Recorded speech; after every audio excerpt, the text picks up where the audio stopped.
ಅಂದ್ರೆ ಆನೆ ಹಿಡಿಯಕ್ಕೆ ಬಂದ ಡಾಕ್ಟರ್ ರಮ್ ಕುಡಿತಿದ್ದಾರೆ, ಆನೆಗಳಿಗೂ ರಮ್ ಕುಡಿಸ್ತಾರೆ. ಇವರು ಆನೆ ಹಿಡಿಯಕ್ಕೆ ಬಂದವರಲ್ಲ, ಇವರು ಪಿಕ್ನಿಕ್ಕಿಗೆ ಬಂದವರು ಅಂತೆಲ್ಲ ಹೇಳಿ ಹೆಡ್ಲೈನ್ಸ್ ಎಲ್ಲ ಬರೆದುಬಿಟ್ರು. ಬಟ್ ಅಂಬಾರಿ ಆನೆಗಳಲ್ಲಿ ಬಲರಾಮ ಎಲಿಫೆಂಟ್ ನಾನು ಕ್ಯಾಪ್ಚರ್ ಮಾಡಿದ್ದೀನಿ. ಬಲರಾಮ್ ಅಂತ ಆನೆನ ಸ್ಟೇಬಲ್ ಮಾಡಕ್ಕೆ ಇಷ್ಟ ಆನೆ ಬೇಕು, 4 ಆನೆ ಬೇಕಾ? ಇಲ್ಲ, ಆಗದು ಅದರ ಪೊಸಿಷನ್ಗೆ ನಾವು ಮುಂದಕ್ಕೆ 4 ಆನೆ ಕಟ್ಟಿದ್ದೇವೆ. The first Indian pioneer in catching elephant. ಇದರಲ್ಲಿ ಅವ್ರಿಗೆ ಹೇಳಿದೆ, ಸರ್ ನೋಡಿ ಒಳ್ಳೆ ಪೋಸ್ ಕೊಡ್ತಾ ಉಂಟು, ಒಳ್ಳೆ ಆಫ್ರಿಕನ್ ಆನೆ ಕಂಡಂಗೆ ಕಾಣ್ತದೆ, ಒಂದು ಫೋಟೋ ತಕ್ಕೊಬಿಡಿ ಸರ್ ಅಂತ.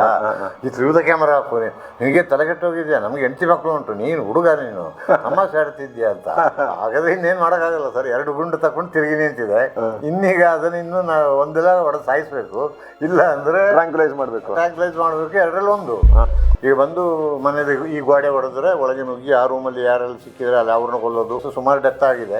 ಸೊ ಎಲ್ಲ ವಿಲೇಜರ್ಸ್ ಸೇರಿಕೊಂಡು ಅವರೊಂದು ಸ್ಟೀಪ್ ಬೆಟ್ಟಕ್ಕೆ ಮೆಟ್ಲೆಲ್ಲ ಮಾಡಿ, ಸೊ ಬೈ ಈವ್ನಿಂಗ್ 4 ಗಂಟೆಗೆಲ್ಲ ಹೋಗಿ ಆ ಬೆಟ್ಟದ ಮೇಲೆ ಬೆಂಕಿಯೆಲ್ಲ ಹಾಕ್ಕೊಂಡು ಸ್ಟೇ ಇದ್ದಾರೆ. ಹೆಂಗೆ ಕೊಂದಿದ್ದು ಅಂತ ಹೇಳಿದ್ರೆ ಎಲ್ಲ ಪೀಸ್ ಈ ಹಳೆ ಕಾಲದೆಲ್ಲ ಮನೆಗೆ ಸಗಣಿ ಸಾರಿಸೋಂಗೆ ಆ ಮೀಟನ್ನೆಲ್ಲ ಇದಾಗಿದೆ. ಎಲ್ಲ ಏನದು ಫುಟ್ಬಾಲ್ ಕೋಚ್ ಬಾಲ್ ಹಾಕಿದಂಗೆ, ಇದು ಅಲ್ಲಿಗೆ ಮೆಟ್ಟೋದು, ಅದು ಇಲ್ಲಿಗೆ ಮೆಟ್ಟೋದು, ಇದು ಇಲ್ಲಿಗೆ ಮೆಟ್ಟೋದು ಎಲ್ಲ ಆಗಿ ಆ ಬೋನ್ ಪೀಸ್ ಅದು ಇದು ಮೀಟ್ ಎಲ್ಲ ಗೋಡೆಗೆಲ್ಲ ಹಾರಿ violently crude way of killing.